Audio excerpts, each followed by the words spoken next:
How many people did I have to cut out of my life when I started my sober journey? So somebody's messaged me asking me this question today, so I just thought I'd do a video. I have done one before, but it's so far down on my profile grid now that you won't find it. So when I first said I was going to go sober and clean, I think everybody kind of thought, oh God, here we go again. Because I used to say it every weekend, like that was it. I would never drink again, blah, blah, blah. And I didn't believe that I was going to stay sober and clean at the time either, if I'm honest. I didn't believe myself. But the main thing for me was making sure that I stayed away locally. I had to stay away from my local pubs, from my local like places where I'd usually go. I had to stay away from the people that I used to bother with, because it would have been too much of a trigger for me. So what I realized is that quite quickly you become quite isolated, and when you're not part of the sesh life anymore, a lot of those people don't want to know you, because obviously that's the only thing really that you've ever had in common is session with them. But you will find as your sobriety journey grows and you stay sober for longer, that some of those friends will stay there, and they will always be there, and they will support you through your journey, and you can still be friends with those. I've got a friend I'm going for lunch with tomorrow, and then I'm going out with her afterwards for some drinks.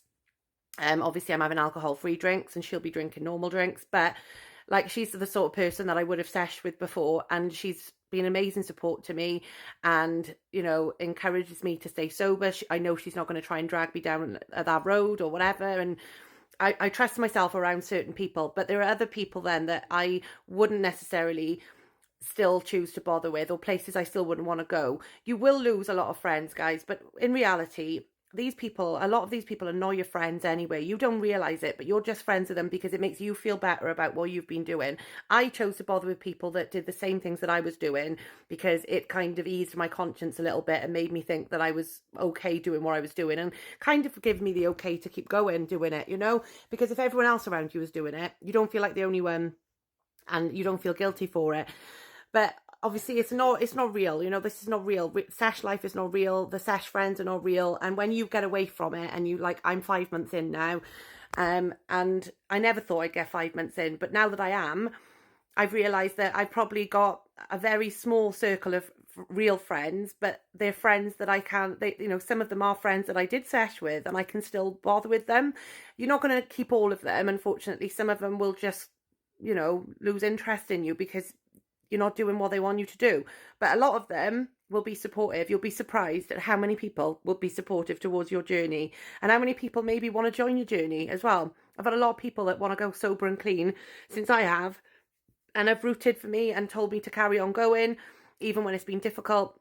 So it's all about perspective. It's about, having a real good think about who you want in your life and who you don't want in your life, and do these people bring anything positive to it? If they don't, and the answer is no, then you need to cut yourself off, especially in the early days. Stay home, stay away from those types of people.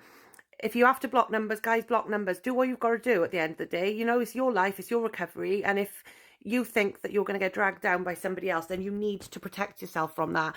I found that bothering with my family was a really big help to me in the beginning. I'd stay around my family because my family obviously didn't use or whatever. So I did stay away for a lot of the time, and when I was bored I'd often go to my mum's or whatever. But honestly, just stay away in the early days, because it is so tempting. If I'd have gone out in the early stages, like to my local pub, I'd have been back in that cycle, straight back on the hamster wheel. And I'm going out tomorrow for my first local night out, and it is going to be a trigger. It is going to be difficult, but I've got every faith in myself. I know that I've come too far to go back, and I know that the people I do bother with now fully support who I am, what I do, and I'm looking forward to just going out and being myself without putting on a front, without putting on a bravado, without having something in me to change the way I behave. It's just going to be interesting to go out and just find out who I am away from drink, so it can be done. It doesn't mean you're going to have to stay in for the rest of your life, but in the very beginning, guys, I'd cut yourself off from quite a few people, especially if they're no good for you. You don't need that in your life, just watch some people like myself on TikTok, read some books, get your head down and get your head around the idea of living a sober, clean life. Don't tell yourself it's going to be forever, because if I told myself that, I would never be here now. Just take it one day at a time, and if you need any support or anything at all, just drop us a message. Peace and love.